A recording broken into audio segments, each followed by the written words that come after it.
अस्सलाम वालेकुम, मेरा नाम है फ़रीहा ख़ान और आप देख रहे हैं इंग्लिश विद रोशनी। तो आज फिर मैं हाजिर हूँ डॉन वोकैब की एक न्यू सीरीज़ के साथ। ये सीरीज़ बाकी सीरीज़ से थोड़ी डिफरेंट होगी। आज जो मैंने वर्ड्स लिए हैं ये सारे के सारे वो वर्ड्स हैं जो आपको एडिटोरियल में नज़र आएंगे। इनके साथ साथ मैंने इनकी डेफिनेशंस भी मेंशन की हैं, इनके सिनोनिम्स मेंशन किए हैं और साथ ही साथ आपको ट्रिक्स प्रोवाइड किए हैं कि किस तरीके से आप इन वर्ड्स को अपने दिमाग में स्टोर कर सकते हो। आसान लैंग्वेज में, आसान ज़ुबान में मैंने इनकी एग्जांपल्स बयान की गई हैं ताकि ये जो वर्ड्स हैं वो ज़्यादा देर तक आपके साथ बने रहें। तो आज जो है डॉन वोकैब के हम 5 वर्ड्स को देखेंगे। कोशिश यही है कि ऐसी सीरीज़ जो है डेली आपके लिए लाई जाएं, लेकिन ये सब कुछ आपके फीडबैक के ऊपर डिपेंड करता है। तो चलें इसको स्टार्ट करते हैं। तो आज हमारा फर्स्ट वर्ड जो है वो है कंप्लाइसेंसी। ये जो वर्ड कंप्लाइसेंसी है ये है नाउन, ठीक है। इसका मतलब क्या होता है? इसका मतलब होता है, पहले डेफिनेशन चेक करो, अ फीलिंग ऑफ काम सेटिस्फैक्शन। वो कह रहा है एक फीलिंग, ठीक है, एक एहसास, ठीक है, किस चीज़ का? पुरस्कून, इत्मीनान का। अच्छा, किस चीज़ के साथ? विद योर ओन एबिलिटीज़, अपनी एबिलिटीज़ के साथ और सिचुएशन के साथ। दैट प्रिवेंट्स यू, जो कि तुम्हें रोके, फ्रॉम ट्राइंग हार्डर, मज़ीद मेहनत करने से। तो इसका मतलब क्या है? इसका मतलब है कि अपनी सलाहियतों या सिचुएशन को लेकर आप क्या हो, आप बहुत ही पुरस्कून इत्मीनान रखो, ठीक है। और इस पुरस्कून इत्मीनान की वजह से आप जो हो वो मेहनत करना छोड़ दो। मतलब आपको ऐसा फील हो कि हाँ जी, मैंने ये टारगेट सेट किया था कि मेरे इतने मार्क्स आने चाहिए, तो अब मेरे मार्क्स आ गए हैं, अब तो बस ठीक है, अब तो मैंने जो अचीव करना था कर लिया। तो इसको आप क्या बोल सकते हो? आप बोल सकते हो सेटिस्फैक्शन, सेल्फ सेटिस्फैक्शन बोल सकते हो, सेंस ऑफ सिक्योरिटी, कि अब तो मैं सिक्योर हूँ, अब मुझे किसी चीज़ की कोई मेहनत की ज़रूरत नहीं है, अब मेरे लिए सब आसान है। तो ये जो चीज़ होती है ये होती है कंप्लाइसेंसी। इस इमेज को आप गौर से देखो, ठीक है। ये कैट है किसी हाउस में, इसका टारगेट था कि मैंने वहाँ जाना है उस घर में, ठीक है, और जाके ना कोई वो जो खाने की चीज़ है ना वो हासिल करनी है। वो उसका टारगेट बस यही था घर में एंट्री का। उसकी घर में एंट्री हो गई और वो सुकून से सोफे पे बैठी है और उसको लग रहा है कि मैं जो हूँ मैंने बस अचीव कर लिया है, मैंने मार्का मार लिया है। तो अब ये यहाँ पे बैठी है, ठीक है। इस इमेज को गौर से देखो, अब ये यहाँ पे बैठी है, अभी इसका ओनर यहाँ पे आता है, मालिक आता है, तो क्या इसकी ये जो सिचुएशन है, जो इसकी सूरत हाल है, क्या ये सेम रहेगी? नहीं, ये 1 सेकंड नहीं लगेगा चेंज होने में। तो मैंने भी इस वर्ड को स्टोरी से याद किया था, ठीक है। स्टोरी बनाने का मकसद ये होता है कि स्टोरी ज़रूरी नहीं कि जी आप एक प्रॉपर स्टोरी बनाओ, आप वर्ड्स को कनेक्ट करो, एक कोई भी बेशक एक स्टूपिड सी स्टोरी बनाओ और किसी तरह से इस वर्ड को अपने दिमाग के अंदर बिठा लो।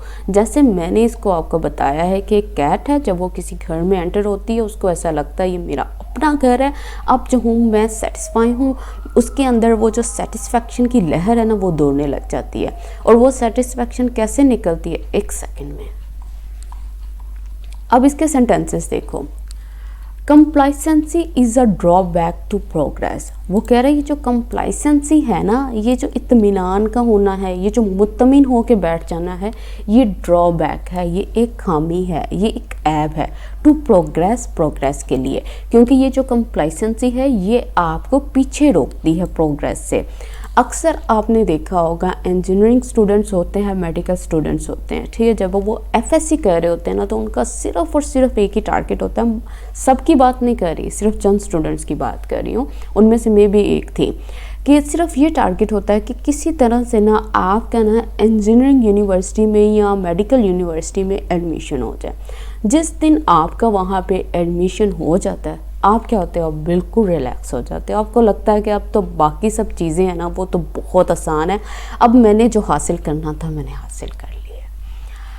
His early success as a writer, ठीक है। अब ये देखो बहुत से राइटर्स हैं, ठीक है, वो जब राइटिंग करते हैं ना तो उसमें भी ऐसा होता है कि वो कह रहा है कि कोई इंसान था ना, उसको ना शुरुआती सक्सेस मिल गई राइटर के तौर पर, और ये जो अर्ली सक्सेस थी ना राइटर के तौर पर लेड टू, उसको लेकर चली गई कंप्लाइसेंसी की तरफ, मतलब एक इत्मीनान की तरफ, एंड एरोगेंस और तकब्बुर की तरफ। उसको लगा अब तो मैं राइटर बन गया हूँ, अब तो मैं सक्सेसफुल हो गया हूँ, अब तो मुझे कोई ज़रूरत नहीं है ज़्यादा मेहनत करने की।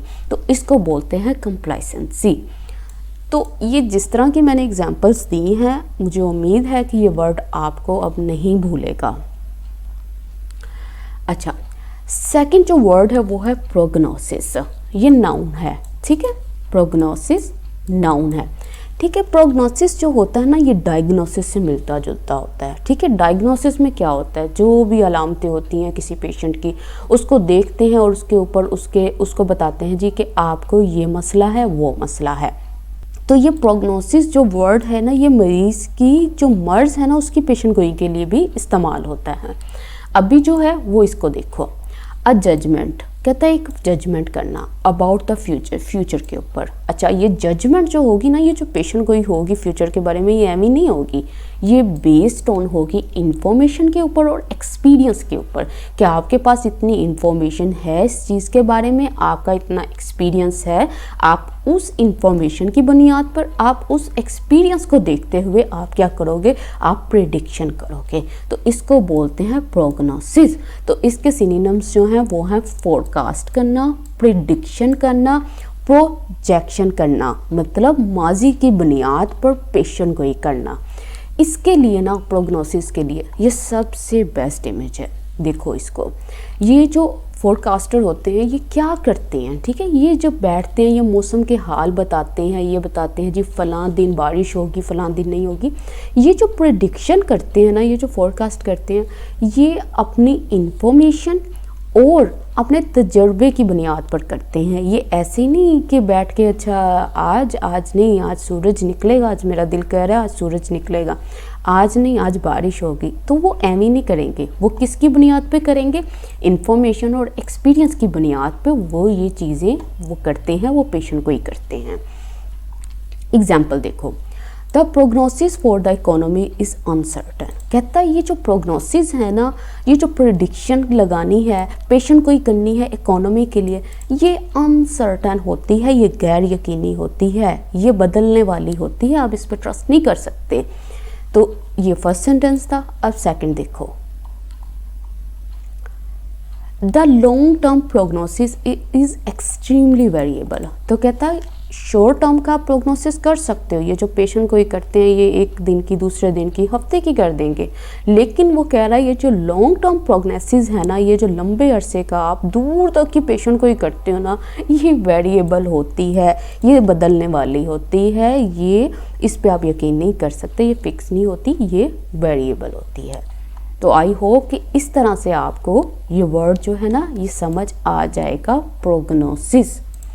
अब ये जो वर्ड है ये है वर्डिक्ट, ये नाउन है। तो आप में से जो लोग हैं यहाँ पे, जो मेरे साथ एडिटोरियल देखते हैं उन्हें तो पता है कि ये वर्डिक्ट क्या है, ठीक है। ये बोलते हैं डिसीजन को, फैसले को, जो कि दिया जाता है ज्यूरी और जज के ज़रिए at the end of a trial, trial के बाद। देखो कोई केस हुआ है मुजरिम के ऊपर, ठीक है, उसकी सुनवाई होती है, जब जज सारी बातें सुनता है, सुनने के बाद जो भी हैं वो सबूत देखता है, उसके देखने के बाद वो अपना एक फ़ैसला सुनाता है जिसको बोलते हैं वर्डिक्ट, ठीक है।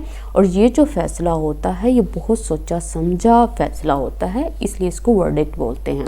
तो इसके सिनोनिम्स जो होते हैं वो है डिसीजन, रूलिंग, एजुडिकेशन, मतलब किसका फ़ैसला, मतलब कोर्ट का फ़ैसला। अच्छा, अब इसके सेंटेंसेस चेक करो। The jury finally deliver it's verdict. कहता जो ज्यूरी थी उसने फाइनली दे दिया किस चीज़ को, अपने वर्डिक्ट को, अपने फैसले को। अच्छा, ये जो वर्डिक्ट होता है ना ये बहुत ही सोचा समझा होता है, ये क्विक नहीं होता, ये बहुत सोच विचार के बाद जो है ना ये यहाँ तक पहुँचते हैं कि हाँ जी अब मुझे ये वाला वर्डिक्ट देना है, मुझे ये फैसला सुनाना है। The jury was called upon two reconsider it's verdict. कहता है जो ज्यूरी थी उसको बुलाया गया, कॉल्ड अपॉन किया गया कि वो फिर से सोचे किसको, इट्स वर्डिक्ट, इसके वर्डिक्ट को, इसके फैसले को जो उसने सुनाया था उस पर फिर से दोबारा नज़र दोहराए। अच्छा, अब ये जो नेक्स्ट वर्ड है वो क्या है, वो है मैमथ। ये क्या चीज़ होती है, ये एडजेक्टिव होता है। मैमथ का मतलब क्या होता है, इसका मतलब होता है बड़ा, ठीक है। इसकी डेफिनेशन चेक करो।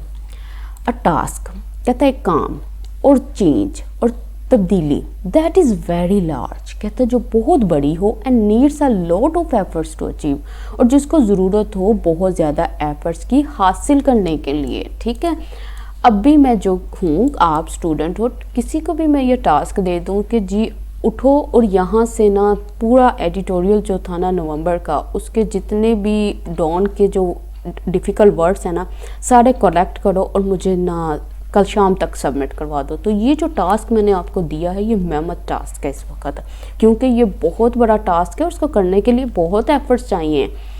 तो इस चीज़ को बोलेंगे मैमथ। अच्छा, मैमथ को याद कैसे आपने रखना है, इसके सिनोनिम्स क्या होते हैं, वो होते हैं ह्यूज, जायंट, और क्या बोलेंगे इसको, जिग्नेटिक, ठीक है। मतलब बहुत ह्यूज, बहुत बड़ा।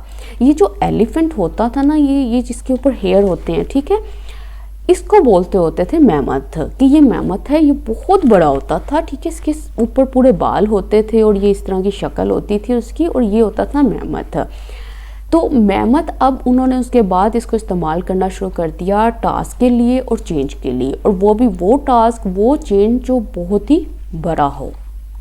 जैसे अब ये देखो एग्जाम्पल देखो, आपको खुद समझ आ जाएगी।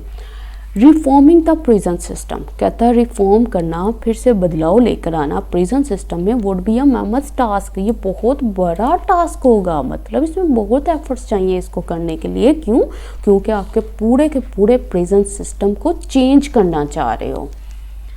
अच्छा, अब नेक्स्ट देखो, अब वो कह रहा है streets and sidewalks are blocked, कहता है जो स्ट्रीट्स थी, सड़कें थी, और जो साइड वॉक्स थी वो ब्लॉक्ड हो गई थी। किसके ज़रिए? By mammoth construction project. बहुत बड़े बड़े जो कंस्ट्रक्शन प्रोजेक्ट थे उनके ज़रिए ये जो स्ट्रीट्स और साइड वॉक्स थी वो ब्लॉक्ड हो गई थी, वो जैम हो गई थी। आई होप कि ये अब आपको नहीं भूलेगा, इस एलिफेंट नुमा चीज़ को अब याद रखो माइंड में। अच्छा, नेक्स्ट जो वर्ड है वो है वेंडेटा। वेंडेटा जो होता है वो नाउन होता है। अच्छा, ये होती क्या चीज़ है इसको पहले देखो। कहता है एक सिचुएशन होती है इन विच, जिसमें one person for a long time, कहता है एक जो इंसान होता है ना लंबे अरसे से ट्राइज करता है, कोशिश करता है टू हार्म करने के लिए, एंड टेक रिवेंज, और बदला लेने के लिए, फॉर समथिंग, किसी चीज़ के लिए। अच्छा, कौन सी चीज़? The second person did to him, जो सेकेंड पर्सन ने उसके साथ की होती है इन द पास्ट, माजी में। तो वो ये बात कर रहा है। इसमें क्या होता है, मैं पहले आम वर्ड्स में बताऊँ। एक असलम है, अकरम है, ठीक है। असलम ने अकरम को ना पुराने टाइम में ना, माजी में ना, उसने उसकी बेइज्जती की थी, ठीक है। अकरम जो था उस वक़्त उस पोजीशन पे नहीं था कि वो असलम से बदला ले सकें। तो आहिस्ता आहिस्ता टाइम गुजरता गया, लेकिन जो अकरम था ना उसने ये बात हमेशा अपने दिमाग में रखी कि असलम ने मेरी बेइज्जती की थी। तो वो तब से लेकर ना अब तक वो किस चीज़ में लगा हुआ है कि मैं इससे बदला कैसे लूँ, मैं इसकी बेइज्जती कैसे करूँ, मैं इसको नुकसान कैसे पहुँचाऊँ। तो ये वेंडेटा क्या होती है? ये होता है पुराना झगड़ा, जिसको कहते नहीं है ख़ानदानी दुश्मनी, कबायली दुश्मनी। तो वो जो चीज़ है उसको बोलते हैं वेंडेटा। इसके सिनोनिम्स क्या हैं? ये मतलब होता है प्रोलॉन्ग्ड फ्यूड, बहुत लंबा खींचा हुआ झगड़ा, बिटरनेस, कड़वाहट, रिवेंज, बदला, और साथ ही साथ क्या होता है वेंजनेस, मतलब इंतकाम। कि ये सारी की सारी चीज़ें किस चीज़ को डिनोट कर रही हैं? ये बता रही हैं एक बहुत ही लंबे फसाद झगड़े को, जो या तो ख़ानदानी होता है या कबायली होता है या कुछ बहुत ही पुरानी दुश्मनी जो होती है ना, उसके लिए ये वर्ड इस्तेमाल होता है। इस इमेज को आप असलम और अकरम के इमेज को आप दिमाग में बिठा लो। अच्छा, अब इसके सेंटेंसेस देखो। The two sides have been engaged in a bitter private vendetta. कहता है जो दो साइड्स थी ना, असलम अकरम को ही ले लो, ठीक है, उनके दरमियान में कुछ ना कुछ आपको गड़बड़ जब भी नज़र आती है ना, तो आप क्या कहते हो कि ये जो दोनों साइड्स हैं ना, have been engage in a bitter private vendetta, ये जो है ना अपने ज़ाती कोई पुरानी दुश्मनी के अंदर ही एंगेज्ड हैं। ये तब से ही इस तरह एक दूसरे को नुकसान पहुंचाने में लगे हुए हैं। अब सेकंड देखो, he has also painted himself. कहता उसने अपने आप को पेंट किया। पेंट करने वाला कौन था, ये था। और पेंट किया किसको, हिमसेल्फ, खुद को दिया किया, मतलब एक्शन करने वाला भी वो खुद था, एक्शन रिसीव करने वाला भी खुद था। अच्छा, किसके तौर पर, एज अ विक्टिम, विक्टिम के तौर पर। अच्छा, विक्टिम किस चीज़ का, पॉलिटिकल वेंडेटा का। मतलब कोई भी जो न्यूज़ आती है ना आए दिन, तो वो उसने क्या कहा, जी मेरे ऊपर जो है ना वो तो है वो पुरानी सियासी दुश्मनी निकाली जा रही है, मैं तो ऐसा नहीं हूँ, मैं तो विक्टिम हूँ। तो उसने अपने आप को पेश किया एक विक्टिम के तौर पर। और ये विक्टिम कौन सा था, पॉलिटिकल वेंडेटा का। तो आज का जो वीडियो था वो कंप्लीट हो गया। तो ये जितने भी वर्ड्स मैंने आपको बताए हैं, ये सब के सब वर्ड्स आपकी फिंगर टिप्स पे होने चाहिए, क्योंकि ये वो वर्ड्स मैंने निकाले हैं जो आपको डॉन में लाजमी नज़र आएंगे।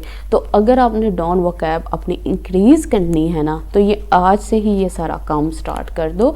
इन पे सेंटेंसेस बनाओ और इन वर्ड्स को एक पिक्चर के तौर पर अपने माइंड में रखो। वो पिक्चर जो है वो कोई भी स्टूपिड सी पिक्चर बना लो, कोई भी ऐसी बना लो, सेंटा बेंटा कुछ भी बना के ना उसको अपने दिमाग में बिठा लो। ये फिर वर्ड्स आपके दिमाग से नहीं निकलेंगे।